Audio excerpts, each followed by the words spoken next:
नमस्कार मित्रांनो, लग्नानंतर होईलच प्रेम मालिकेच्या पुढील भागात आता रम्या काव्याला घाबरवण्यासाठी म्हणते की आग, पाणी आणि गाडी या गोष्टींसोबत माणसाने कधी खेळूच नाही.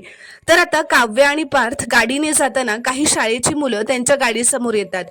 काव्या खाली उतरून त्यांना विचारते की काय झालं, तुम्ही असे गाडीसमोर येऊन का उभे राहिलात. तर एक मुलगा म्हणतो, याच्या गुडघ्याला लागलंय, आम्हाला थोडं पुढे सोडाल का तुमच्या गाडीतून. तर पार्थ काव्याला मस्करीतच विचारतो की काव्या, गाडी चालवाल का. तर त्यातला एक मुलगा म्हणतो की नको दादा, बायकांना बाकी सगळी कामं जमतात पण गाडी चालवता येत नाही. तर काव्याचा इगो हर्ट होतो. ती चिडतच म्हणते, आता ही बाईच गाडी चालवणार आहे आणि तुम्ही सगळे बापे गाडीत बसायचंय. तर आता सगळे गाडीत बसतात आणि काव्या गाडी चालवायला घेते.